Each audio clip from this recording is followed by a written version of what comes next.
Dylan Davis, Delaware Gazette. Yeah. For Devin, obviously you weren't able to play today. Just what happened to your finger, and when do you feel like you're going to be able to get back out throwing again? Yeah, it was just a slight little thing in practice. Just had a little procedure on it.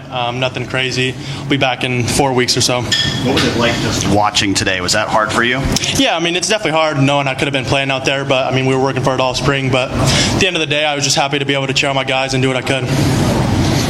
Okay, over here to the right, Dylan Davis. Kyle, where would you evaluate your command of the offense to year three, third spring now? Where would you evaluate your command of the offense right now? I think every year you take a step in the right direction. Whether that's, spring and then to fall camp into the season, I think you learn a lot along the way. And I think, you get out of it what you put into it. I think the more film you watch, the more reps you get, I think it helps you take those steps. So, I mean, year three, I feel pretty good. Feel like I came, a long way than where I was when I first got here. So I feel like I'm in a good spot right now. Over here to the left, Andy Anders, Buckeye Sports Bulletin. Yes, for Kyle. There was a throw early on to Marvin you kind of layered it over the safeties nicely. It seems like you've always had a strong arm, but how have you developed that ability to layer throws over time? Yeah, it's something that we work in practice every single day. We call it a 1-inch throw. So we'll put like a baseball net out there, and I mean that's the safety, linebacker, whoever is dropping back in coverage, and you got to get it over the linebacker or whoever it is, and then drop it into the receiver's hands.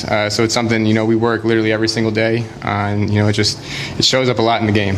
So it's definitely something that we make an emphasis on. Over here to the right, Austin Ward, Rivals the podcast. Kyle, Coach Day was really kind of raving about the throw to Carnell for the touchdown. Yeah. I don't know if it's just because you wanted to see a passing touchdown or you did something special there. Yeah. Take us through that play. Yeah, so that was the first play of the fourth quarter, so we had some time to talk about what look we were trying to get there and what we wanted. And so, I mean, Carnell ran a really good route. The line did a good job of protection. I made a good throw, too. So I think, when all those things come together, that's the result. It's a touchdown. But I think that's a tribute to the 10 other guys, everybody doing their job. And, when that happens, good things happen. Over here, Tim May on 3. Yeah, for each of you guys. Does it matter that no one has declared a winner in this race yet? I mean, how does this take you into the next offseason, headed to the opening of preseason camp? Yeah, the competition has been great. I mean, we both know what it is, but I think at the end of the day, Devin's definitely making me better, and I think vice versa as well. So, even though there's not a winner of the job yet, I think, that benefits both of us, honestly, and I think it's going to push both of us going into fall camp, and, there's still a lot of time until the season, so I think, just keeping, each other hungry. I think he'd say the same thing. So I think that's definitely the wise thing to do at this point, just keeping each other in check, keeping each other going. Right next door, go ahead, Tim. Yeah, I mean, pretty much Kyle hit it right on the head. We're trying to get each other better every single day, and that's all we can ask for is pushing each other. And I'd say Kyle would feel the same. When you're with the best competition, you feel like you got to play at your best, so you got to bring it every day. But at the end of the day, we just want what's best for the team, and whoever's going to win the job is that guy. How much of a bummer was it for you to have to watch this last week? Yeah, I mean, obviously it sucked, but at the end of the day, I felt like I had a good few practices in the spring. I think I had 10 practices before this happened, or I think it was 11, something like that. But I felt like I had enough days to just really still feel good about my spring and not really have to worry about the rest of it. Bill Rabinowitz, Columbus Dispatch. Kyle, what did you get out of the spring? Did you get as much out of the spring as you hoped? And was there something you wish you had proven that maybe you didn't? How do you kind of feel coming out of spring? Yeah, I thought the spring went well. I mean, obviously spring is a time where, we're putting in new stuff, seeing if it works, seeing what's good for us and what's not good for us. So it's definitely, I'd say a little bit of a learning period. But at the same time, you want to build that chemistry with the guys. And, I think going with the 1s and the 2s in the spring is good. That way, I'm building chemistry with, 6, 7, 8 receivers, 4 tight ends, all that. You're getting good reps with the whole offense. So I definitely feel like the spring went well. Over here to the right, Doug Lesmaurice, Cleveland.com. For both you guys, Kyle first. Yeah. It's a very different situation, but 5 years ago we were in this room and Dwayne Haskins and Joe Burrow had finished a quarterback competition, and one of those players decided to leave to go do something else.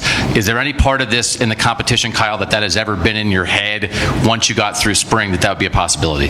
No, I mean, when I committed here, I made a promise to myself that I was just going to come here and compete. And guys have come, guys have go, but at the end of the day, I think if you're confident in your work, confident in your game, you're going to be at a good spot regardless of who they bring in. And so you're at a place like Ohio State. They're going to bring in the best quarterbacks. They're going to bring in really good competition, and you have to earn it every single day. Devin, can you answer that as well? I'm sorry, repeat the question for me. Just the idea of you get to the end of spring, would there be anything in your head, a possibility of thinking about a transfer if you're not thinking you'll be the starter? Yeah, no, that's never crossed my mind. I've always been a guy that's going to stick to my word and stick to where I'm at. And I've always said from the beginning, I came here and I wanted to compete. And if that's not how it goes, that's how it goes. But I'm sticking around. I'm still a Buckeye. I want to do everything I can to help this team.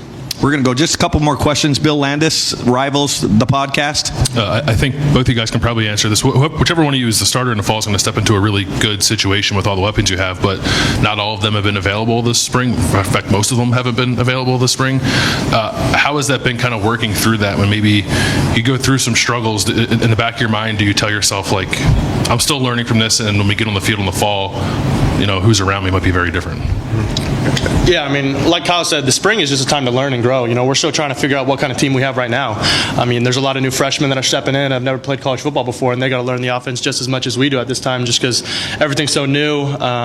We're just trying to keep adding things, see what works, see what doesn't. And every year it's a different team. It's never the same team every year, no matter who comes in. But injuries is the name of the game. It always happens. But either way, we get to work with guys that are still growing and figure out what works. Over here to the right, Spencer Holbrook, Letterman Row.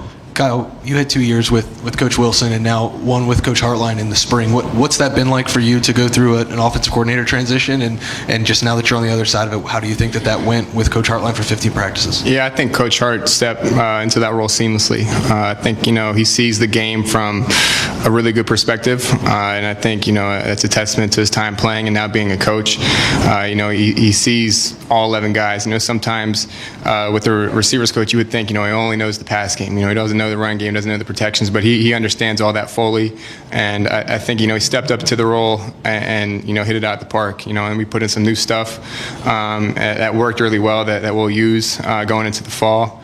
But in terms of just from like a quarterback perspective, it's been kind of consistent with Coach Dennis and Coach Day, so having that consistency, has kind of helped me through that transition. But honestly, it wasn't a crazy transition or anything like that. And final question, Nathan Baird, Cleveland.com.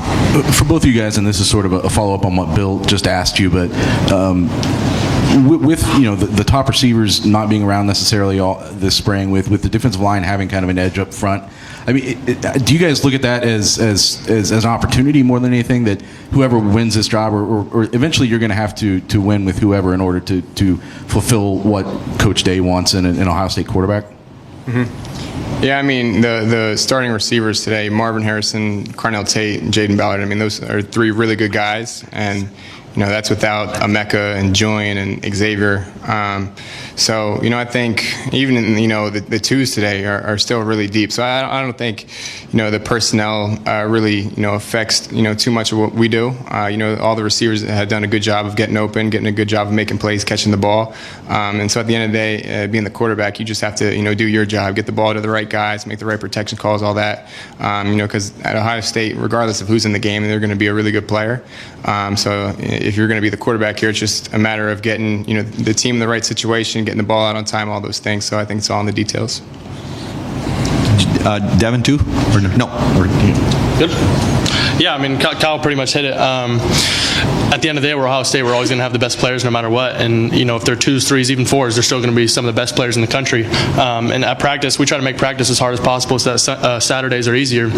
So, when we have guys like JT and Jack Sawyer and Michael, all these guys on the D-line, really pressing us, it forces us to get our feet going, get the ball out faster, and make the game situations a lot easier. Great. Gentlemen, thank you very much. Media, thank you very much.